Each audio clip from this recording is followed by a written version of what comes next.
सदक़ल्लाहुल अज़ीम व सदक़ रसूलुहुन नबियुल अमीनुल मतीनुल मुबीनुल करीम व नहनु अला ज़ालिका लमिनश शाहिदीन व शाकिरीन वल्हम्दुलिल्लाहि रब्बिल आलमीन। आइए हम और आप एक साथ मिलकर बुलंद आवाज से शाह बहर बर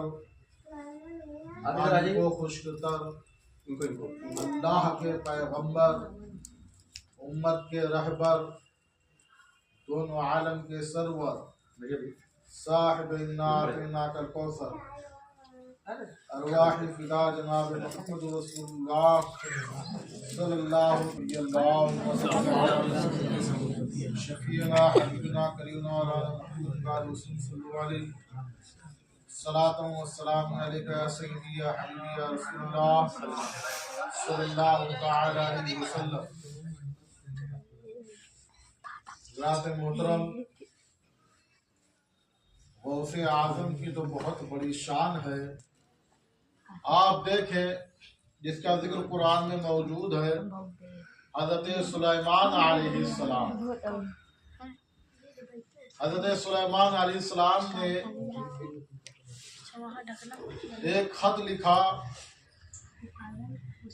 शहर सबा की रानी बिल्किस को, और जब वो आने लगी तो ये जो खत लिखा और जब वो आने लगी, ये 1 माह का रास्ता जाने का था और 1 माह का रास्ता आने का। तो जानवरों पे सवार होकर जाया आया करते थे, अब तो मिनटों में लोग इधर से उधर हो जाया करते हैं।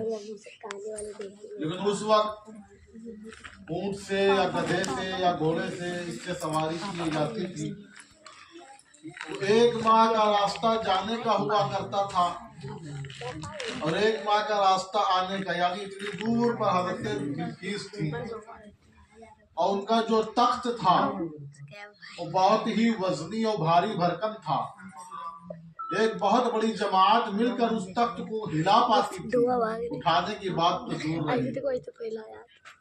कम से कम 40 लोग मिलते थे तब उस तख्त को इधर से उधर खसका पाते थे।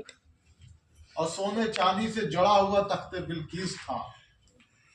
हज़रत सुलेमान अलैहिस्सलाम बैठे थे और आप जो है फरमाते हैं कि कौन है ऐसा शख्स है जो शहर सबा। तो एक जिन खड़ा होता है, जिन्नात कहने लगता है ये जो तख्त आप बता रहे हैं, महफिल बर्खास्त होने से पहले मैं उस तख्त को ले आऊंगा। भाई, अल्लाह ने उनको, जिन्नातों को हमसे ज्यादा उनको कुव्वत दी है। लेकिन जब फिर फरमा बैठा है जो इससे पहले भी तख्त बिल्किस को ला सकता है, तो हज़रत सुलेमान अलैहिस्सलाम फरमाते हैं, मैं ये चाहता हूँ कि उससे पहले भी कोई ले आए। तो हज़रत आसिफ बिन बरखिया उनका नाम था। मुस्कुराया, खुश हुए और हुआ भी यही कि तख्त बिल्किस को आसिफ बिन बरखिया ने अल्लाह के दिए हुए इल्म से पलक झपकने से पहले ही नाज़िल फरमा दिया। तो जब हज़रत सुलेमान अलैहिस्सलाम के उम्मती के वली की ताकत का ताज्जुब की बात है।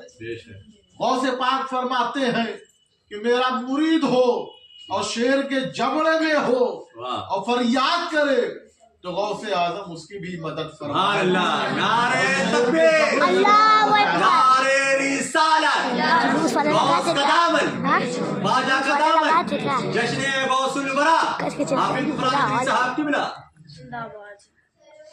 यही गौसे आजम है। उनको जो है इफ्तार की दावत दी जाती है, आप कबूल फरमा, दूसरे साहब कबूल फरमा लेते हैं, तीसरे साहब आते हैं। इसी तरीके से 70 लोगों ने आपको इफ्तार की दावत दी और सबकी आपने दावत कबूल फरमा ली। अल्लाहु अकबर कबीरा। और आप जानते हैं इफ्तार के वक्त में कितना वक्त होता है, और 70 जगह पे जाना, 70 लोगों की दावत कबूल कर लेना, बेशक ये गौसे आजम ही की शान की ही शान हो सकती है, वलियों के ताजदार की ही शान। और फिर जब इफ्तार हो गया, लोग बड़े खुश हुए, और जब आगे मुलाकात की तो बड़े खुशी से बताने लगे कि गौसे पाक मेरे घर में इफ्तार करने आए थे। दूसरे साहब कहने लगे गौसे पाक मेरे घर में आए थे। वो तीसरे साहब कहने लगे वो गौसे पाक तो मेरे घर में तशरीफ लाए थे। और नहीं कहे नहीं, इस तरीके से जब लोग कहने लगे तो ये हुआ कि चलो गौसे पाक की बारगाह में चला जाए। सारे लोग हैं और कहने लगते हैं कि गौसे पाक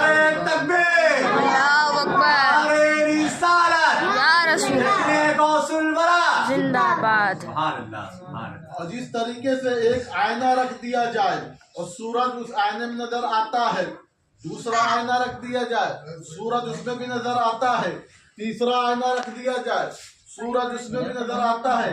इसी तरीके से वली जो है ये चमकते हुए सूरज से सितारे हैं जहाँ हर जगह नजर आते हैं।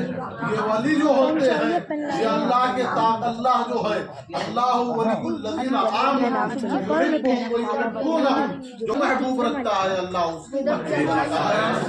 तो ये है गौसे पाक इरशाद फरमाते हैं नजर तो इला बिलादिल्लाही, जब जो है सारे शहरों को देखते हैं, जब गौसे आदम की अज़मत व शान का ये आलम है,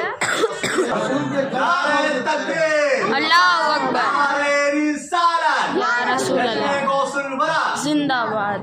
जब उनके गदा भर देते हैं शाहाने ज़माना की झोली, मुहताज का ये आलम है तो मुख्तार का आलम क्या होगा। अस्तगफिरुल्लाह रब्बी मिन कुल्ली ज़ंबि व अतूबु इलैहि व मा अलैना इल्लल बलाग।